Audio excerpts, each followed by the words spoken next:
Nessa ocasião, o rei Herodes prendeu alguns que pertenciam à igreja com a intenção de maltratá-los e mandou matar à espada Tiago, irmão de João. Vendo que isso agradava aos judeus, prosseguiu, prendendo também Pedro durante a festa dos pães, sem fermento. Tendo-o prendido, lançou-o no cárcere, entregando-o para ser guardado por 4 escoltas, de 4 soldados cada uma. Herodes pretendia submetê-lo a julgamento público depois da Páscoa. Pedro então ficou detido na prisão, mas a igreja orava intensamente a Deus por ele. Na noite anterior ao dia em que Herodes iria submetê-lo a julgamento, Pedro estava dormindo entre 2 soldados. Preso com 2 algemas e sentinelas montavam guarda à entrada do cárcere. Repentinamente apareceu um anjo do Senhor e uma luz brilhou na cela.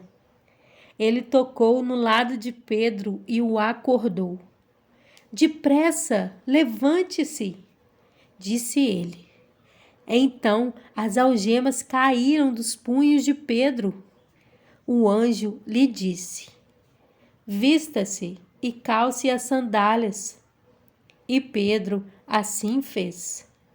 Disse-lhe ainda o anjo: "Ponha a capa e siga-me." E, saindo Pedro, o seguiu, não sabendo que era real o que se fazia por meio do anjo. Tudo lhe parecia uma visão. Passaram a primeira e a segunda guarda e chegaram ao portão de ferro que dava para a cidade. Este se abriu por si mesmo para eles e passaram. Tendo saído, caminharam ao longo de uma rua e de repente o anjo o deixou. Então Pedro caiu em si e disse: "Agora sei, sem nenhuma dúvida, que o Senhor enviou o seu anjo e me libertou das mãos de Herodes e de tudo o que o povo judeu esperava." Percebendo isso, ele se dirigiu à casa de Maria, mãe de João, também chamado Marcos, onde muita gente se havia reunido e estava orando. Pedro bateu à porta do alpendre e uma serva chamada Rode veio atender. Ao reconhecer a voz de Pedro, tomada de alegria, ela correu de volta sem abrir a porta e exclamou: "Pedro está à porta." Eles, porém, lhe disseram: "Você está fora de si." Insistindo ela em afirmar que era Pedro, disseram-lhe: "Deve ser o anjo dele." Mas Pedro continuou batendo, e quando abriram a porta e o viram, ficaram perplexos. Mas ele, fazendo-lhe sinal para que se calassem, descreveu como o Senhor o havia tirado da prisão e disse: "Contem isso a Tiago e aos irmãos." Então saiu e foi para outro lugar. De manhã não foi pequeno o alvoroço entre os soldados quanto ao que tinha acontecido a Pedro.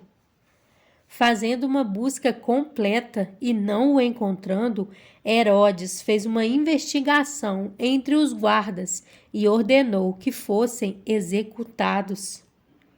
Depois, Herodes foi da Judéia para Cesareia e permaneceu ali durante algum tempo. Ele estava cheio de ira contra o povo de Tiro e Sidom. Contudo, eles haviam se reunido e procuravam ter uma audiência com ele. Tendo conseguido o apoio de Blasto, homem de confiança do rei, pediram paz, porque dependiam das terras do rei para obter alimento. No dia marcado, Herodes, vestindo seus trajes reais, sentou-se em seu trono e fez um discurso ao povo.